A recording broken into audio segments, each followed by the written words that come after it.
कालीराम जी, श्री राधे महाराज जी। राधा वल्लभ श्री हरिवंश महाराज जी, आपके चरणों में कोटि कोटि प्रणाम। महाराज जी, मैं 15 साल से महादेव विश्वनाथ जी को गुरु मानकर माता काली की सेवा करते हुए शमशान साधना में लगा हुआ था। एकाएक कुछ महीनों से राम जी के नाम से प्रेम हो गया है। शमशान साधनाओं में जो मंतव्य का प्रयोग करता था, कुछ महीने से अब नहीं कर पा रहा हूँ। माला करते हुए मंत्र भूलकर केवल राम नाम ही चलने लगता है। अब राम नाम जपने से आंख से आंसू भी आते हैं, हमेशा रोना चालू होता है। महाराज जी मार्गदर्शन करें, मैं किस दिशा में जाऊं? सही बात ये हुई है कि भगवान भूतेश्वर की आपके ऊपर कृपा हो गई है।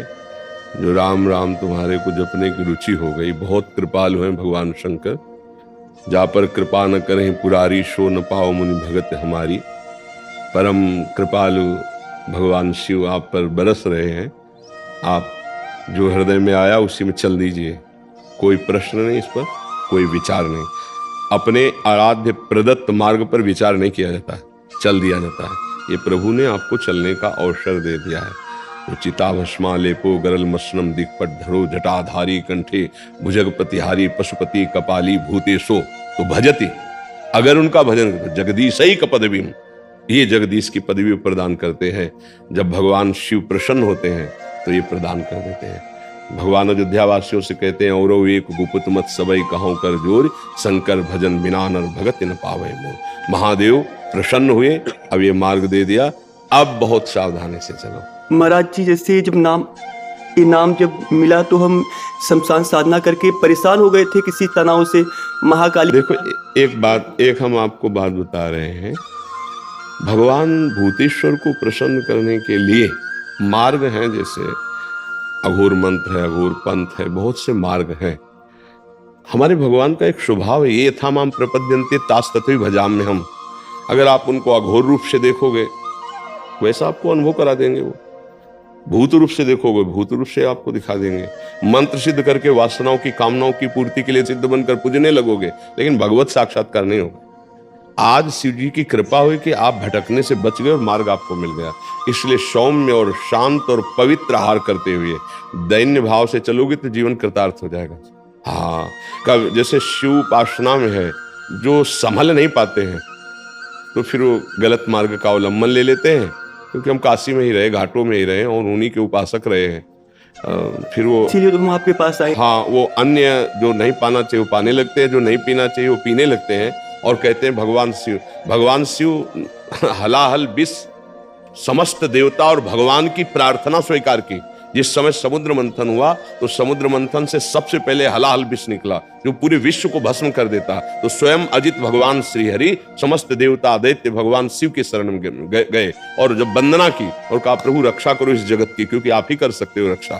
तो उन्होंने प्रार्थना की और भगवान शिव ने पूरे हलाहल विष को कंठ में रोक लिया और नीलकंठ नाम।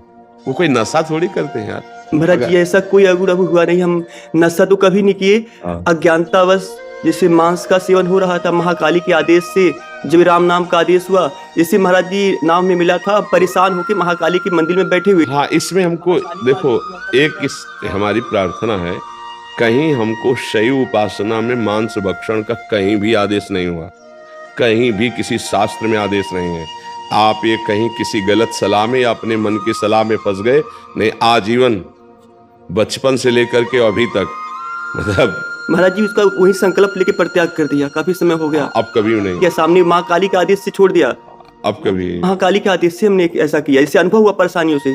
माँ ने बोला 4 लाख का ऐसा अनुभव हुआ कि 4 लाख राम नाम का जाप करो। हमको बस इतना केवल कहना है कि हमारी वो माँ ही नहीं हो सकती जो हमारे भाइयों की हत्या पसंद करते हैं। अगर वो हमारी जगदम्बा है तो हमारा ही भाई वो है। और अगर बकरा की बलि लेकर अम्मा प्रसन्न होती तो मुझे लगता वो अम्मा नहीं है। ऐसा माँ का स्वभाव नहीं है। ये हमारा अपनी जिह्वा को पोषित करने के लिए ऐसी लीलाएं करते हैं। नहीं तो अम्बा ऐसा, अम्बा ने रक्त चाटा, रक्त बीज का कारण था। वो ऐसा राक्षस दैत्य था कि अगर उसका अस्त्र मारो और जितने बूंद वो गिरेगा रक्त, उतना दूसरा रक्त बीज तैयार। अब कोई देवता अस्त्र प्रहार करे तो सैकड़ों लाखों रक्त बीज तैयार। अब अम्बा ने विचार किया, आप कैसे इसको कैसे, भाई आप जितना काटो उसको, एक को काटा जितना रक्त निकला, लाखों रक्त बीज वैसे ही तैयार हो गए। तब आद्या शक्ति महाकाली की सब देवताओं ने प्रार्थना की कि अम्मा तुम ही देख सकती हो, बहुत ही उद्दंडता कर रहा है। तो योजनों लंबी जिह्वा, योजनों विशाल खड्ग और खप्पर मारा, जिभ्या में लपेट करके पूरा चाट गए, एक कौन है, सबको मार के। तो अम्बा ने ये किया है अपने बेटों के रक्षा के लिए। ये जो निरीह जीव है, तुम्हारे एक चुटकी से ऐसे काटे तो आ करोगे, पर दुख देने वाला कभी सुखी हो जा, किसी की आराधना करता हो, मुझे तो समझ में नहीं आता। आराधना का स्वरूप होता है परिहित सरेश। कोई भी सिद्धांत ऐसा हमें आज तक नहीं मिला, क्योंकि शैव उपासना में हम भी रहे और बहुत अनन्य रहे और कट्टर शैव रहे, कोई मिलावट नहीं रही है। हाँ, ऐसा नहीं कि हम चिता की भस्म नहीं लगाई या काशी के घाटों का सेवन नहीं किया या भस्मीभूत महादेव जी की आराधना नहीं की, पर अभक्षा भक्ष का कहीं भी ऐसा नहीं था। देखो, एक स्थिति होती है, जैसे आद्य गुरु भगवान शंकराचार्य जा रहे थे तो अपने शिष्यों की परीक्षा के लिए वो एक जगह मछली बिक रही थी, ऐसे उठाया, ऐसे ऐसे खड़े हो गए थे। 4 जो शिष्य थे वो खड़े हैं ऐसे, और अन्य जो थे गुरुजी पा रहे तो अनुकरण कर रहे हैं। आगे बढ़े तो कांच गलाया जा रहा था, नारियल का खप्पर में ऐसे भरा कांच हो, ऐसे गलता हुआ कांच पी लिए। अब शिष्यों की तरफ देखा, उनकी तरफ नहीं, बोले पियो। गुरुजी सामर्थ्य नहीं, तो मछली क्यों खाई? बोले आपने खाई। तो बोले पिया ना हमने। उनसे पूछा आपने क्यों नहीं खाया जब हम पा रहे थे? उन्होंने आपने आज्ञा नहीं करी। उत्तम बात यह है कि जो सिद्ध महापुरुष कर रहे हैं वो हमारी सामर्थ्य है। अब उन्होंने ऐसे किया, जिंदा मछली निकल गया, जल में छोड़ दिया। अब वो ऐसे किए तो सब लीवर में पहुंच चुकी थी। तो हम महापुरुषों का, जैसे सिद्ध ऐसे हुए हैं महापुरुष, उनकी कुछ लीलाएं विचित्र हुई हैं। हम उनके केवल आदेश उपदेश से जो आचरण मिलते हैं वो मानते हैं, अन्यथा प्रणाम है, आप महापुरुष हो, आपकी बात अलग है, हमको वैसे कार्य नहीं करने हैं। तो बड़ी कृपा हुई, खूब नाम जप करो और पवित्र भोजन, पवित्र आचरण और किसी भी जीव को किसी भी तरह से दुख ना पहुंचाना, इसी से साधुता पुष्ट होती, चाहे जिस मार्ग का हो। नहीं तो आप देखो, आप खुद निर्णय करें कि आपकी बुद्धि आपको धोखा देने लगी थी, मतलब हाँ, आगे चल करके जो स्थिति आती वो आप अपने को भले सिद्ध कहते, लेकिन एक पागल के सिवा और कोई स्थिति नहीं रहती। आद्या शक्ति को, या जैसे हनुमान जी है, इनको प्रभु और प्रीतम मानकर आराधना करोगे तो निकल जाओगे। अगर अधीन करने की कोशिश करोगे तो मिट्टी में मिल जाओगे। इनको अधीन करने की सामर्थ्य किसी की नहीं। जब अम्बा अपने रूप में आ गई तो शिव जी चरणों में पड़े थे। दर्शन करते हो कभी? ऐसा दर्शन क्यों? माँ विशाल और वो चरणों में पड़े हुए हैं।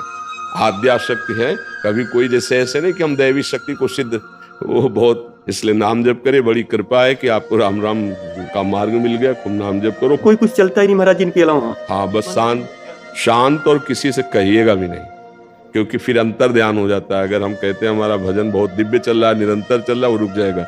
ये हम दिव्यता की बात कहते हैं। आज जैसे यहाँ संत सभा में कह दिया, अब इसके बाद कभी नहीं कहना, शांत। और ऐसे कोई भी आचरण या ऐसा पहनावा ऐसा ना होना चाहिए जो सात्विक ना हो, शतोगुण से युक्त पहना। देखो, भगवान शिव हैं, उनकी हम समानता नहीं कर सकते। जैसे वो मुंडों की माला पहनते हैं, उनकी समानता कर सकते हैं। अगर वो आंख मूंद लिए तो 88,000 वर्ष एक बार में आंख मूंद गई।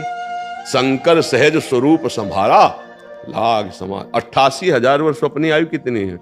80 और 100, 88 तक पहुंच जाए तो बड़े भाग्यशाली समझो। 88,000 वर्ष की जिनकी समाधि लगती है, उनसे हम होड़ कर सकते हैं कि वो मुंडों की माला पहनते तो हम मुंडों की माला पहने, वो जहर खाए तो हम। धतूरे का फल चढ़ता है, एक धतूरे के फल में 20-25 आदमी मर जाएंगे। महादेव जी के धतूरों का फल, मतलब वो अद्भुत देवता है, उनकी प्रसादी भी बहुत होश है से ले। मतलब सेव भी चढ़ता है तो सेव ले लो। अब कह दो सबे प्रसाद तो एक धतूर का फल है, खा लोगे तो हजम कर ले के सामर्थ्य थोड़ी, वो देवादिदेव महादेव सबकी सामर्थ्य। इसीलिए बहुत ही सत्संग की आवश्यकता होती है, नहीं तो उसमें क्या उद्दंडता आ जाती है, आराधना में उद्दंडता आ जाती है और वो फिसल कर मानसिक विक्षिप्त हो जाता है। फिर लोग उसको सिद्ध मानने लगते हैं। मानसिक विक्षिप्तता को जो जितना धर्म के विरुद्ध उद्दंडता करे, उसको 4 लोग जो है ना वो सिद्ध घोषित कर देते हैं। ये कलयुग का प्रताप है। जैसे कई बातें ऐसे देखने को मिलती है जो तस्मात् शास्त्रम प्रमाणन्ते कार्याकारी व्यवस्थित हो, कभी सिद्ध ऐसा नहीं कर सकते। क्योंकि जैसे हम सात्विक भाव लेकर के चले और परिपक्व हुए तो वही भाव रहेंगे ना। तो सिद्धावस्था में तो और सावधानी सिद्ध हो चुकी है, वो असावधान कैसे बर्ताव करता है। आजकल जितना कोई असावधान बर्ताव करे तो उसे कहा जाता है ये सिद्ध हो गए, क्योंकि अज्ञानी जीव है। सिद्धावस्था की हर एक स्थिति हमारे शास्त्र में लिखी है। सिद्धावस्था का सीधा परिचय है, जिसकी कोई चाह नहीं रह गई है, जिसको अपमान दुख नहीं दे सकता, सम्मान सुख नहीं दे सकता, जिसको मृत्यु से भय नहीं लगता, जो सच्चिदानंद की स्थिति में हर समय रहता है, वो परिपक्व माना जाता है। अब ऐसा नहीं कि भक्ष का कोई विधान न माने, मनमानी आचरण कर बोले, क्यों बोले सिद्ध हो गए या उदित हो गए, ऐसा हमने शास्त्रों में नहीं पढ़ा। हमने सिद्धों के खूब दर्शन किए गंगा किनारे, बड़ी मर्यादा से, बड़ी शास्त्र पद्धति से रहने वाले। तो इसलिए सावधान होकर चला जाए, कहीं त्रुटि न हो जाए, नहीं बुद्धि भ्रष्ट हो जाएगी, डिप्रेशन में पहुंच जाएगा, पागल हो जाएगा, और उसे लोग सिद्ध मानेंगे। चमत्कार ये होता है कि उसी को सिद्ध मान लिया, जो तरह ऊट पटांग बोले अरे सिद्ध पुरुष अवधूत है इनकी, नहीं, उसको दवा की जरूरत है, उसे दवा ले, शांति से शास्त्र मर्यादा से चले, ऐसा है जी।